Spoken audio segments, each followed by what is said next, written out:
What's going on, guys? Aarava here. Welcome back to the Pitlane podcast, episode number 30 today for the USA Grand Prix review with myself, Callum, and Tom. And, well, Lewis Hamilton wins a crucial race that he needed to win. Nico Rosberg comes second and Daniel Ricciardo in third place. Wasn't the most spectacular Grand Prix out there, but it had some good moments at the start and the ending. We also had a bit of a mix-up with the other Red Bull, Max Verstappen, which we'll get into later. But all in all, a pretty kind of, I would say, middleway Grand Prix. But yeah, let's talk about the start. So Hamilton on pole position, he had to get it right, and he just did that. And then Rosberg, interestingly enough, tried to go around the outside in turn one, which I thought was interesting.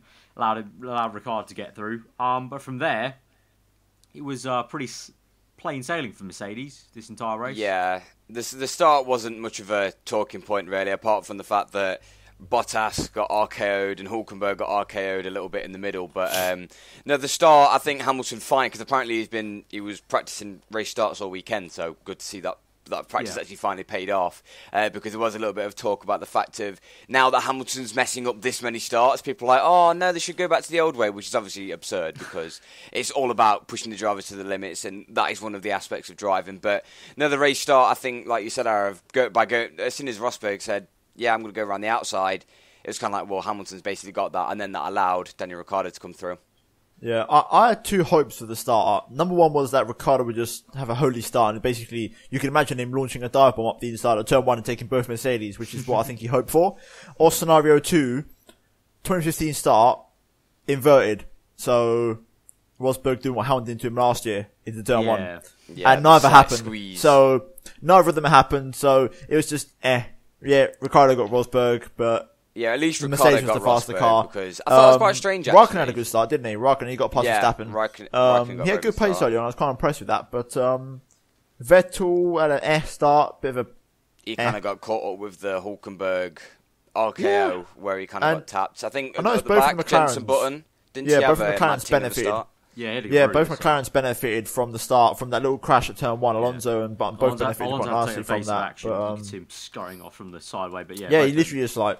Both of them. I want to talk about that track limits. I was, I think I know they didn't enforce them, but actually. Alonso at the end there, I mean, like... You could tell he was dragging the car out so much. But I mean, there's extending track limits, and then there's literally creating your own circuit. We're talking. To be honest, most of the drivers doing that the entire weekend, really, as a whole. Like during qualifying, even on Hamilton's pole lap, all four wheels off the track. But there's four. That's what I'm saying. There's four wheels off the track, and there's more than that. Like, I'm talking like what Alonso's doing through the penultimate corner, where he's literally running up to the grass wide. I'm talking. Well, that was the problem. To be fair, when you had a look, the thing is, when they've always talked about track limits before, normally it's only one corner, and normally it's only a couple of drivers. This weekend, it was basically every corner, every driver. Like there was basically no track limits enforced, and when they say this whole idea of, they wouldn't be out there if it wouldn't... Well, that's the thing. They wouldn't be out there if it wasn't quick enough. But when the FIA sit there and say that it doesn't gain them any time, and you watch all weekend them being consistently outside the track limits, it's like... I thought that was absurd. I honestly thought that was no disgusting race to watch, because they were just making up their own track. I'm going to go set up a GoFundMe, because I think I'm going to try and petition to get barriers set up at every single track along the white lines of the tracks, because that's the only way there is no extending on the tracks. Or put a petition forward to try and raise some money for those curb sensor things that they use in Austria or Silverstone. Yeah, it was Austria. Yeah, Austria. Those things, yeah. For the entire track, I think that'd take quite a lot of installation. But for every track on the calendar, I thought it was so disgusting how they kept going outside the track. It's like on hot laps, and even when there's a whole controversy of when comparing hot laps, and people go, "Oh, that's not fair because these got different rules and everything." To be fair, I'm not surprised that people throw up a fuss about the track limits when they're comparing it. It's like, we're going the fastest ever. I'm not surprised if they're going off the track every single corner. Another alternative would be I think we would agree tarmac is safer than gravel for when there's a crash. But if there was actually gravel right on the outside of the white line after the curb, that's it. That would solve the problem. People would not run out of there. AstroTurf You know what I think they need? They need to. You know how they have this strip of AstroTurf? Just put a strip of gravel, like a tiny strip of gravel, a little strip. Yeah, and then it goes straight to tarmac. So if they did go off, they would dip a tire into the gravel. Basically, like Monza Parabolica, but inverted. Like Monza Parabolica's got tarmac on the outside and then gravel. Switch it round. Like that, So. Yeah. But either way, I can see that. You can clearly either tell way, it was, they need to sort it out. You can clearly tell there's a lot of things to talk about in this Grand Prix because we're talking about track limits for most of this first part. I guess we'll just team by team order. Yeah, we'll go team by team. So we talked about Mercedes. The only thing really else to say about Mercedes race was that they got very, very much benefited from Max Verstappen's retirement because it caused the virtual safety car, and Rosberg got an effective free pit stop, which Daniel Ricciardo was very pissed about and calling him a motherfucker multiple times on team radio and also to his face in the little driver's thing. Yeah. Rosberg played talking about that. Like, what do you call me? What was that last message? I didn't get it, but what was the last message? You know when they were run out to Parc Ferme after the race, and Ricciardo's engineer came on the radio about Crofty, I think it was. He's having to go to Crofty. There was wondering, people, like commentators and presenters were questioning what motherfucker meant, is in terms of connotations behind it. Yeah. And then he replied with, a really good mate, really good mate. He said the same thing he said when his engineer asked him about Gutierrez, I think in Germany or something. He was like, yeah, it's really best mate, love it. Such sarcasm in his voice.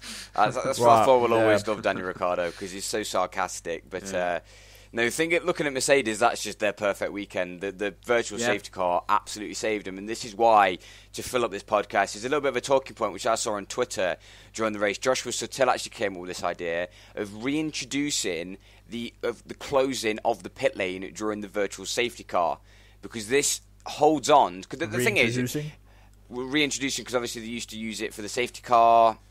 Obviously, but I'm not proposing. This is just some sort of idea, and I think it'd be quite clever if they got the kind of the little nitty bitty things around it. But I think that scenario where Ricciardo basically just on his strategy. Obviously, there was no point in him pitting because he could have just gone to the end anyway. But Mercedes Rosberg effectively got gifted second place because of that. So people are saying maybe closing the pit lane during the virtual safety car, because it's a neutralisation of the race. Whereas it depends, because what do you two have a standpoint on? Is a virtual safety car and the neutralising of the race, or is it a reset? I think from what I think the virtual safety car came in to be, is meant to just neutralise it. So everyone just stop where you are. But it'd be like saying everyone saying stop. Everyone stop on your marks and then get going again. So in that sense, I do agree that in those situations, I think the pit lane should be closed. But because it's not like we're talking about fuel. At the same time, it's in the same category. If they close the pit lane, for a virtual safety car, then the virtual safety car would be the most deadest thing ever. Like that would just be dead. It's going to be dead anyway. I mean, this is why it gets so much criticism because it does influence an idea of neutralisation, whereas obviously the safety car completely flips a race on its head potentially. Yeah, resets it. I don't know. I thought it was quite a clever idea, just because it stops these kind of this is a free pit stop here. Because obviously people will argue, and obviously I'm not on the side of this. I just thought it was maybe quite a clever idea, but maybe by closing the pit lane, it does neutralise everything. It not only neutralises what position you're in, the gaps ahead and behind, it also neutralises your strategy as well. So it kind of keeps the race, because if the race is on a certain course, it kind of keeps it on that course, which in essence neutralises it. Fully neutralise. The safety car, you said, flips it on its head. The virtual safety car is not a reset. The virtual safety car is not there to do that. It is literally meant to neutralise the race. But in this case, it literally changed the race entirely, because it allowed Mercedes to have basically just a free run to the end, and Ricciardo not getting track position. Albeit, Rosberg could have still overtaken him, even if he'd had track position. But at least we would have had that battle. So, Tom, you're pulling faces. Give me your thoughts. Yeah, I'm sorry, I'm just yawning. I don't agree. I just think the same way Rosberg benefited from it, anyone else could have benefited from it in a different situation. We've seen in the past, but I was benefiting. Yeah. It's a very wishy-washy. The reason I'm saying this is because, Tom, you literally just said that the virtual safety car is quite a dead period. And not only is the actual period of virtual safety car dead, that the virtual safety car actually made the rest of the race dead for the front three. Yeah. Which was the disappointing thing. I don't think the VSC should be a thing. I just think the safety car's fine. You just bring out the safety that car was just a more knee-jerk often. reaction, though, and it is still a clever idea because, again, you look where Verstappen parked his car, tyre failure, car. It could still happen at that sort of corner. It Yeah, could. but that's like. It's that's like always saying- freak scenarios, though. It's always them freaks. But this is why they have to influence it. Otherwise, they'll have another horrible case on their hands. I'm just not. I'm not for that.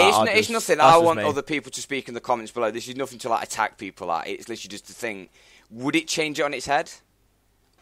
Because you think like red flag is a complete reset. Safety car is like will invert the entire race, and then the virtual safety cars are neutralised. But I know that Tom, obviously, you watched F1 a lot more vividly when they used to close the pit lane, which obviously threw it up in the air because obviously it was fuel restricted. But I thought that was quite a little clever My idea. memories of closing the pit lane just. There's nothing to it. It just kills the race even more.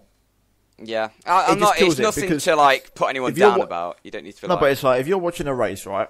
You're watching a Mercedes 1-2, then a Red Bull 2-3, and a Ferrari 5-6. Sorry, Red Bull 3-4, a Ferrari 5-6.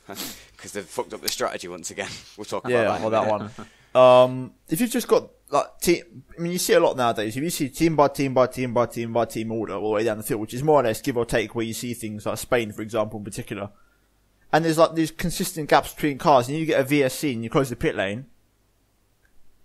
No, I mean, at least. But again, it depends on the strategy.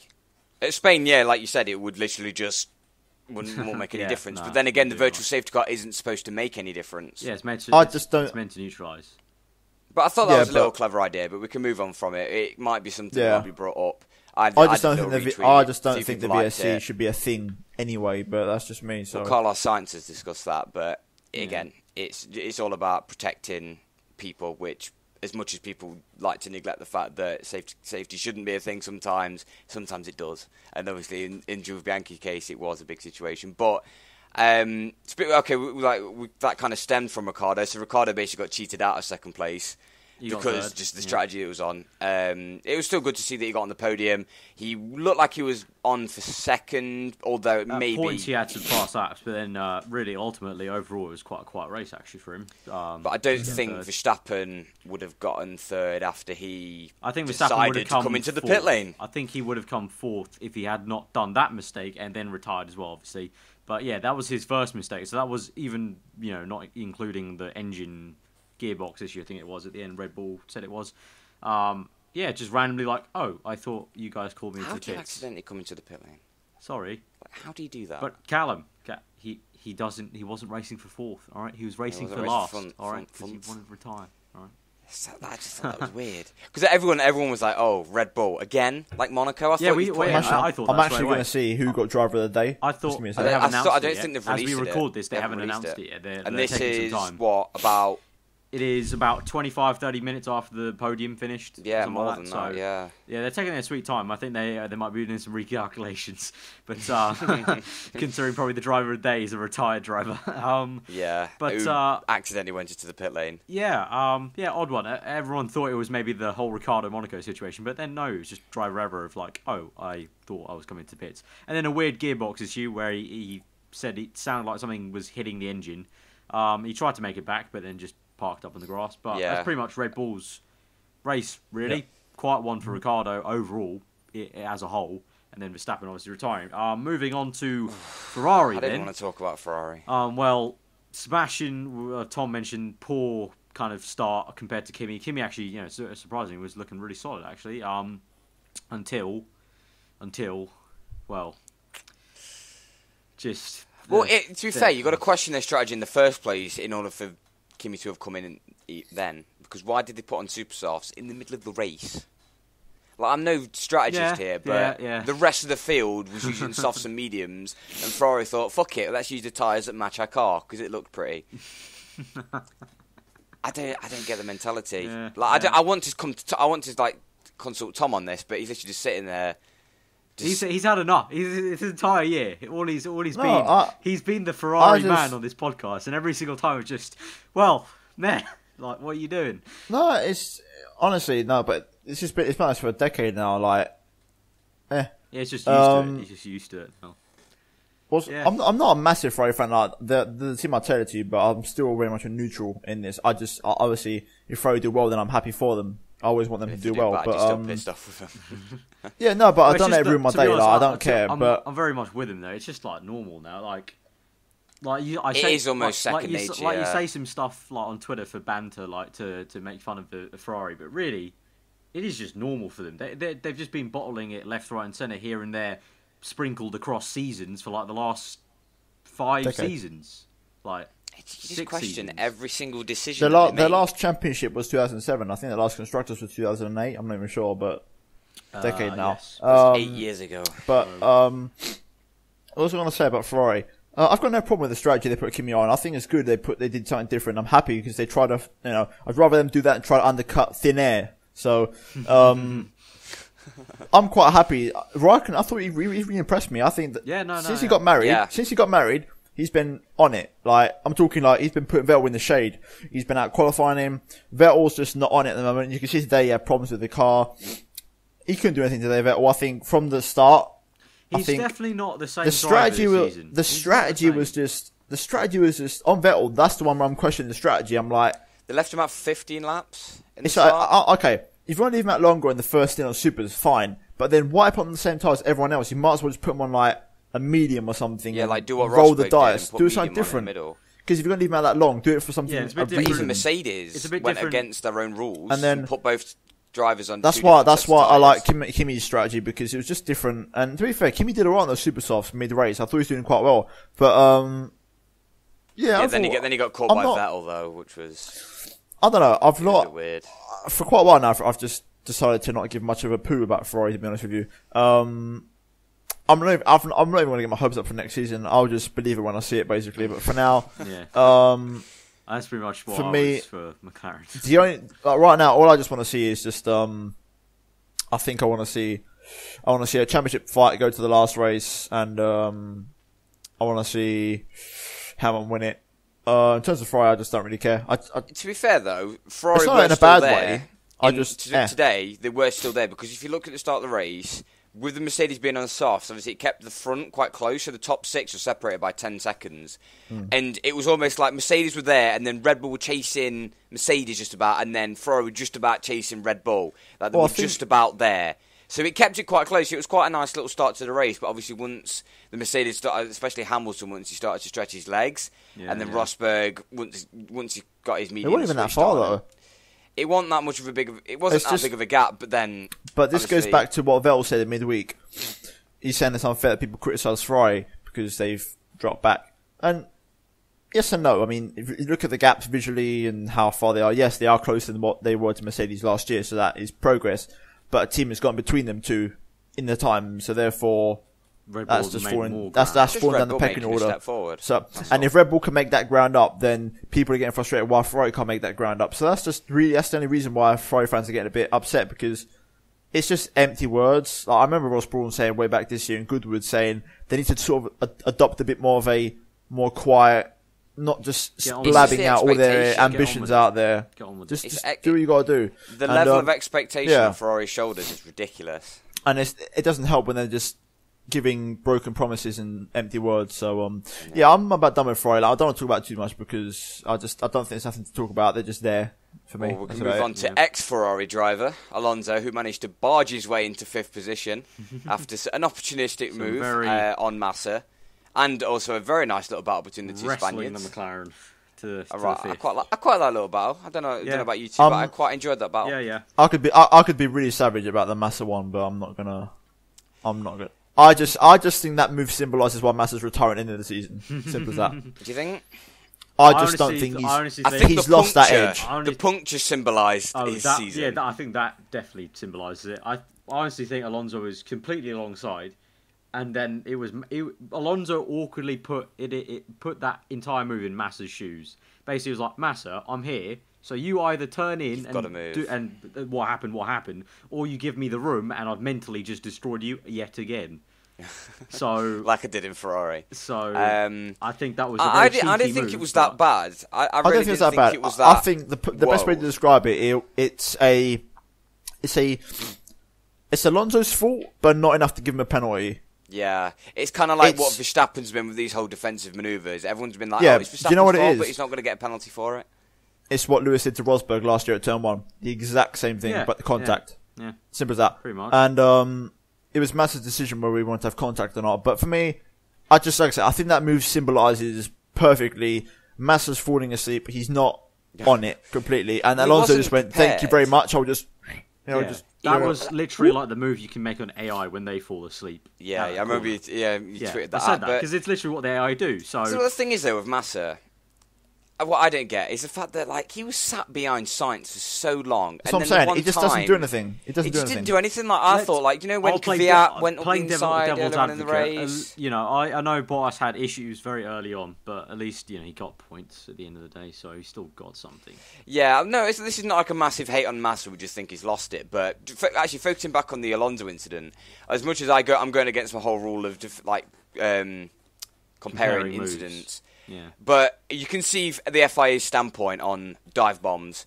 Rosberg at Malaysia not being alongside and then diving into it when the driver in front's already turning in. That's when they think that it is penalty worthy. Whereas obviously Alonso and Massa but then again parallel. So. They were already parallel. But then again, I'm going against the rule because Turn 2 is completely different to whatever turn that is. It is a different turn. But there is a difference in that, but you can see the FIA standpoint. I think for that corner, it's a straight line braking zone, and then you turn left, and Alonso was straight the entire braking zone. Yeah, he was already in there, but and also the little battle, like we said, with Sainz finishing in 6th. Yeah. I kind of wanted Sainz to get 5th. I still think 6th is still great for him, and it was a stonking effort today for him. I just really wanted Alonso to get 5th. I don't know. I'm not even a massive Alonso fan, to be honest, but I was like, I don't know why. I just really wanted to see it for Alonso and for McLaren because also JB. Yeehaw! Yeah, you could tell he enjoyed himself out of there, wraggling that car. Like a Ricardo kind of reaction. He earned those. He had to do with the helmet like that when he got the move done. He earned those 10 points. Yeah. But I can imagine doing the lasso kind of with his right arm out of the car. Yeah,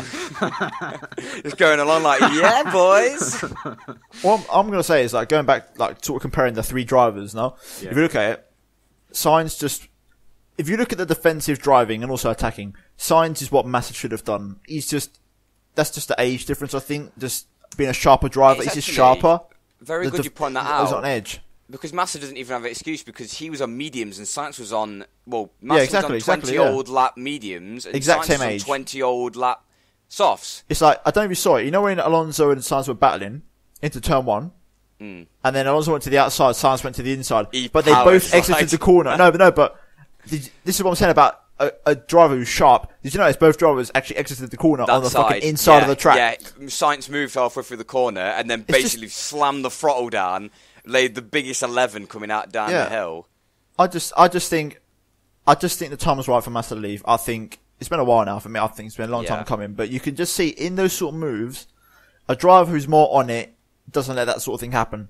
Because at the end of the day, Massa's got no excuse for me. I mean, he couldn't get past Sainz in a Williams. Let's just think about that for a second. Yeah, that's quite a quick. Yeah. But then again, it's a bit shit in the corners, but in the straight line, it's rapid. Very rapid. But if roles reverse, what I'm saying is, if you look at, how many times when Massa got so close at the end of the straight and never actually went for the move. And then if that was Alonso, what would have happened? First time asking, he would have gone for it. Simple as that. So that's what I'm saying. He doesn't really attack or defend. He's just there. Yeah. That battle pretty much summed up them 3 drivers' careers. Sainz battling and showing why he's in Formula 1 and why he needs a top team. Alonso showing that he's still got the urge, and Massa's I'm ready. I'm ready to. I'm going. Just give me my retirement check. But another driver who I thought did quite well to say he got bombed by Kvyat. Was Perez. I thought he pulled off some nice little overtaking manoeuvres. Yeah, Perez. That Force India, it was pointed out. That Force India looked sick. That Force India was Brundle, on. Brundle said, He was on it. I wonder what Hulkenberg could have done today. I do wonder what Hulkenberg could have done. Cause he had a very good qualifying lap. Very good qualifying from Nico. There was so many cancelled driver of the day, like Alonso, Perez, and then Jenson Button from 19th to 9th. Sainz as well. And Sainz, So, there's...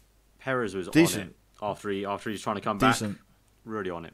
Just He was a bit pissed those off, wasn't four. he? yeah, he was like what's the saying? You Like, idiot. Mon- What honestly, an idiot. driving with It was Montoya. It reminded me of Montoya. You fucking idiot. It was I'm telling you, that was Montoya. It straight he had away. the bit between his teeth to come back. It's a very silly incident from Kvyat. It was odd, like he just couldn't slow it down. He misjudgment. was like, no, Misjudged it.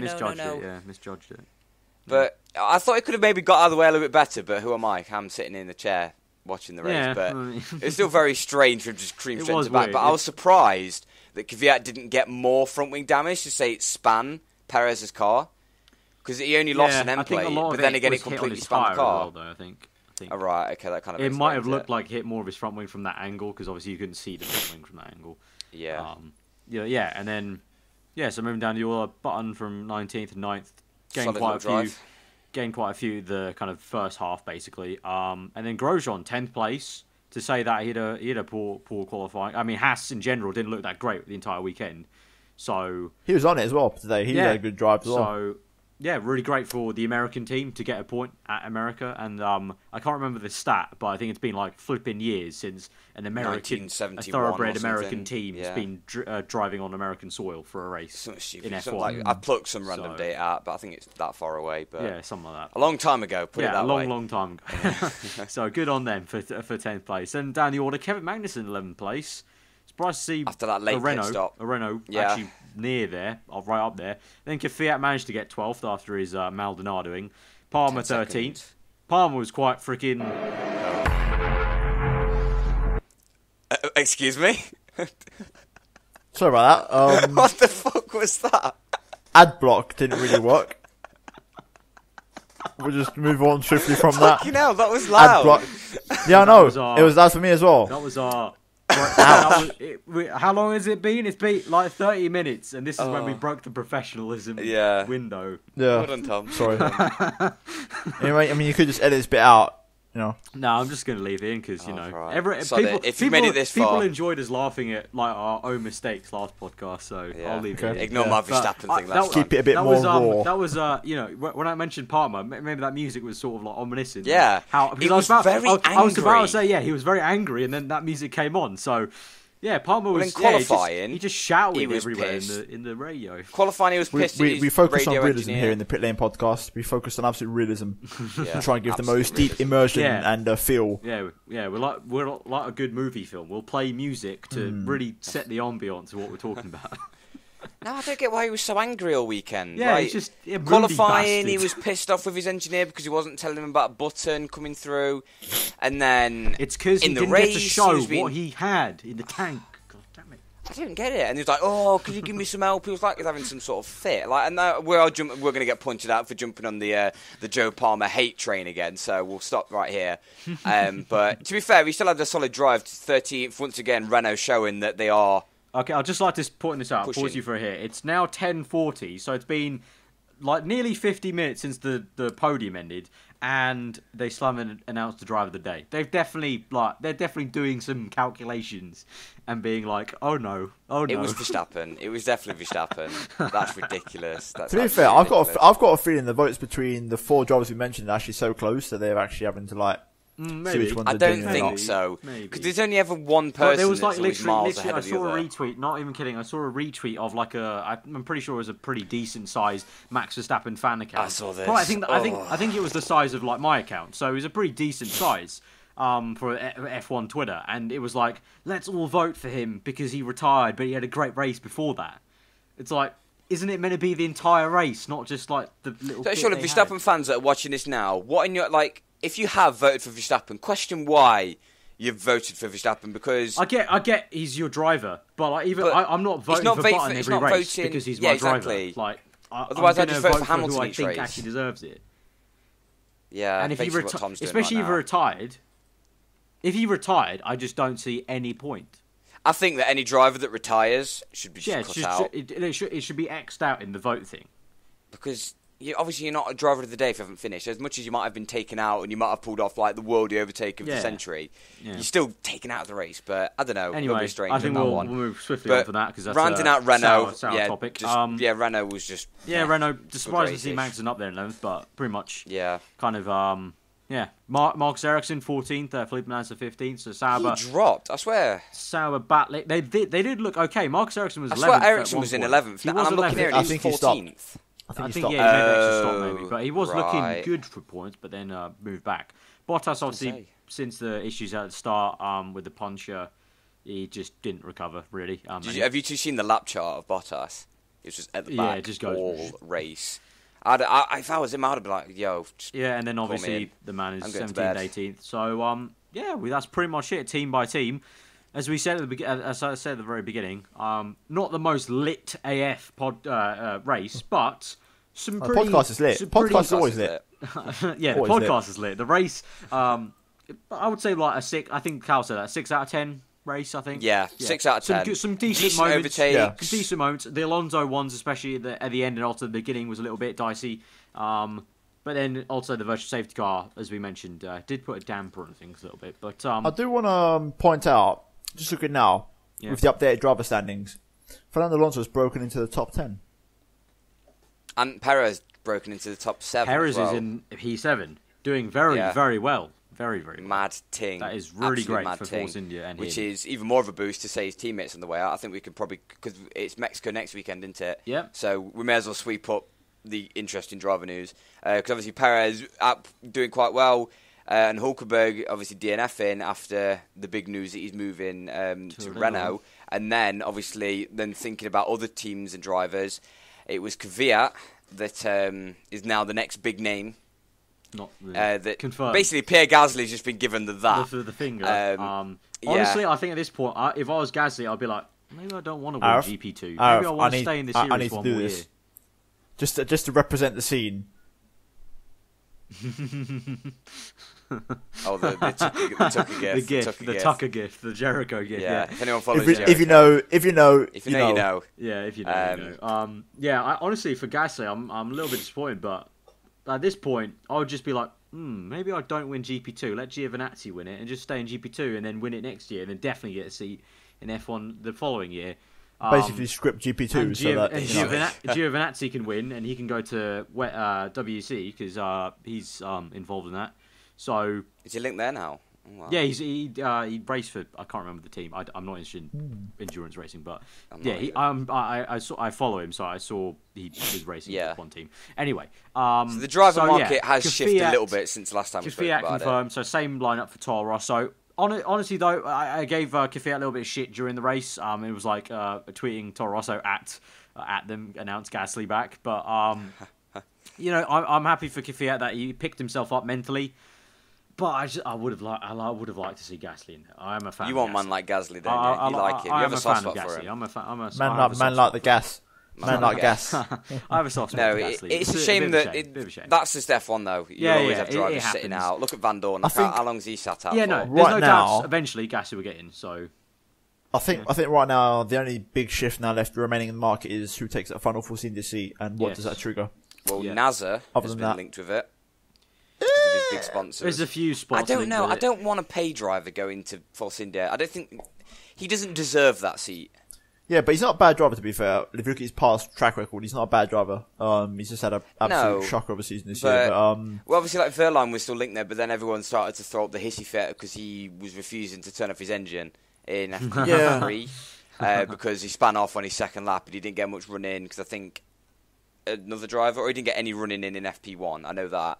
I'm not sure whether that was car issue or other driver, and I think it was just a car issue because it's a brand new track for him, so he had to get plenty of laps under his belt.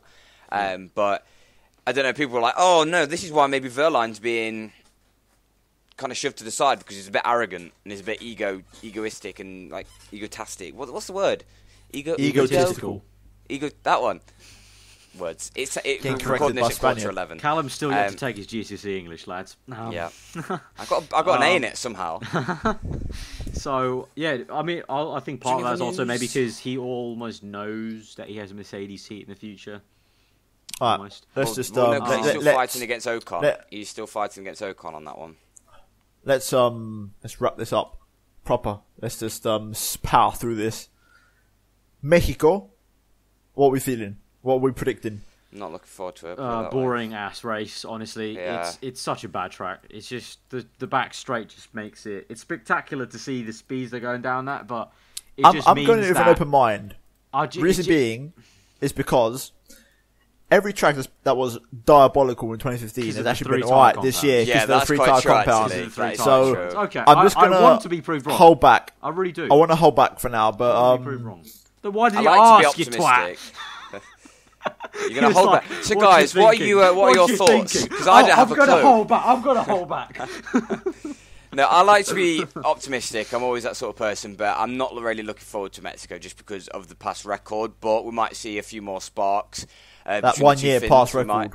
Yeah, but I think it'll be a Hamilton win. Just talking about the championship again, I think we're going to refer to it every single time now to the end of the season. Championship-wise, the gap at the top is how many points? 26. So basically a win in a 10th place.